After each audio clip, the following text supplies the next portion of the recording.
Сәлеметсіздер ме, құрметті оқушылар? Мен Тұрыш мектеп балабақша кешені коммуналдық мемлекеттік мекемесінің физика пәні мұғалімі Оңғалиева Жанна Жұмақызы. Сіздерге өтетін сабағымыздың тақырыбы қысым, қатты денелердегі қысым, 7-ші сынып. Сабағымыздың мақсаты қысымның физикалық мағынасын түсіндіру және өзгерту әдістерін сипаттау. Балалар, бүгінгі сабақта сіздер қысым деп нені айтатын білетін боласыңдар. Қатты денелер түсіретін қысымды есептеуді үйренетін боласыңдар. Сіздерге қосымша қысым, қатты денелердегі қысымға ізденуге тапсырма берілген болатын. Осы тақырып бойынша қаншалықты меңгергендеріңді анықтау мақсатында тапсырмалар орындаймыз. Шеберлер киім тіккенде неге оймақ киеді? Сөмкенің иыққа асынатын бауы неліктен жуан етіп жасалынады?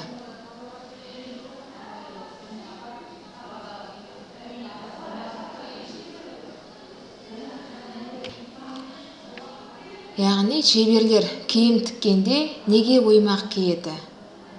Оймақ адамның саусағына түсетін қысымды азайту үшін қолданылады екен. Сөмкенің иыққа асынатын бауы неліктен жуан етіп жасалынады? Оқушының иығына түсетін қысымды азайту үшін жасалынады екен. Қысым дегеніміз не? Қысым ол күштің қандай да бір беттік ауданға түсірген әсерінен болады. Қысым неге байланысты болады? Қысым сол беттік ауданға әсер етіп тұрған күшке байланысты болады. Түсірілген күш көп болса, қысым да көп болады. Ал түсірілген күш аз болса, керісінше қысым да аз болады. Сонымен қатар қысым күш түсіріліп тұрған ауданға да байланысты болады екен. Күш түсірілген беттің ауданы аз болса, қысымы көп болады. Ал керісінше ауданы көп болса, қысымы аз болады. Сонда қысым күшке тура пропорционал болса, беттік ауданға кері пропорционал болады. Қысымның формуласы, біздер қысымды ағылшынша P деген әріппен белгілейміз. Яғни оның формуласы P тең болады F бөлінген S. Мұндағы F деп отырғанымыз күш, S деп отырғанымыз аудан. Қысымды өлшейтін құралды манометр деп атаймыз. Қысымның өлшем бірлігі паскал.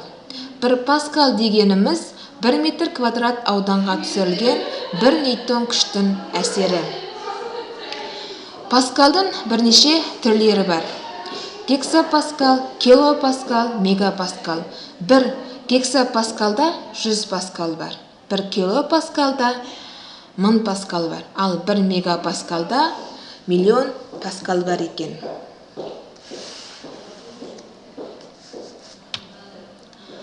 Қысымды азайтудың немесе кемітудің жолдары. Оқушылар, бірінші суретке назар аударайықшы. Адамның қармен жүруі қиын. Өйткені ол қадам басқан сайын қарға омбылайды. Ал аяғына шаңғы байлаған адам қар үстімен жеңіл жүре алады. Мұның себебі не? Шаңғымен де, шаңғысызда адам қарды өзінің салмағына тең бірдей күшпен басады. Бірақ ол күштің бұл екі жағдайда әрекеті бірдей емес. Өйткені шаңғы бетінің ауданы адамның табанын ауданнан 20 еседей үлкен екен. Сондықтан ол шаңғымен тұрғанда қар бетінің әрбір шаршы сантиметр ауданын шаңғысыз тұрған дағыдан көрі 20 еседей аз күшпен басады екен. Ал енді екінші суретке назар аударайық. Екінші суретте күректердің ағаштардың түбіндегі топырақты қосыту үшін біздер қайсымен жұмыс істеу жеңілірек? Әрине, біріншісімен, өйткені ол қандай үшкірлеу, яғни ол қысымды көп түсіреді. Ал екіншісі қысымды аз түсіреді екен. Үшінші суретте біздер қандай машинаны көріп тұрмыз, оқушылар? Шынжырлы табанды машинаны көріп тұрмыз. Оның аяқтары қандай? Жалпақ. Яғни ол үшін қысымды аз түсіру үшін екен. Сол сияқты мысалға крокодилдің тістерін алайық. Крокодилдің тістері қандай? Үшкір болып тұр ғой, оқушылар? Яғни ол қысымды көп түсіру үшін екен. Соңғы суретімізде мысалға үйдің фундаменті беріліп тұр. Яғни фундамент қандай? Қалың және жалпақ. Яғни үйді тұрғызғанда қысым аз түсу үшін фундаментті жалпақ қалың етіп құяды екен. Дәптермен жұмыс. Берілген тірек термин сөздерді үш тілде дәптерге жазып аламыз.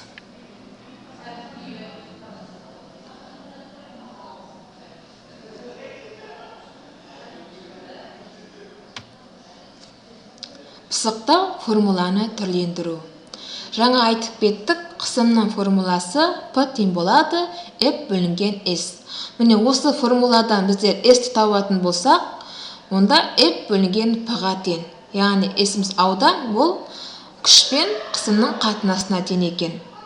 Ал дәл осы формуладан біздер күшті табатын болатын болсақ, онда қысым мен ауданды көбейтеміз. F тең болады P көбейтілген S. Есептер шығарайық. Бірінші есепке назар аударайық. 200 см квадрат ауданға түсірілген күш 100 ньютон болса, қысым қандай болар еді? Яғни ауданымыз 200 см квадратты метр квадратқа айналдырып аламыз. Күшіміз сірә 100 ньютонға тең. Табу керек. Қысым P-ны табамыз. Формуласы сірә P тең болады F бөлінген S. Яғни қысымымыз 2 паскалға тең болады екен. Екінші есеп. Бізді қоршап тұрған ауа барлық денеге 100 килопаскал қысым түсіретін болса, өлшемдері 60 см көбейтілген 80 см болатын үстел бетінде қандай күш түсірер еді дейді. Яғни берілген жазып алайық. P тең болады 100 килопаскал. А-мыз 60 сантиметрді метрге айналдырамыз. Яғни 0,16 метрге тең болады. В-мыз 80 сантиметрді метрге айналдырған кезде 0,8 метр болады екен. Яғни формулаға қоямыз. Күш тапқан кезде қысым мен ауданды көбейтеміз. Яғни 48 килоньютонға тең болады екен. Жауабы. Қалыптастырушы бағалау, яғни 4 бұрыш түсіндім, 3 бұрыш жартылай түсіндім, дөңгелек әлі оқитыным бар. Мына беріліп тұрған фигураларды өздерін түсінгендеріне байланысты маған жіберетін боласыздар. Үйге тапсырма, есептер шығару, 4-те 1-ші жаттығу. Назар аударғандарыңызға рахмет, сау болыңыздар. 8 минут сөйледіңіз ба, не? Көп сөйлемейміз.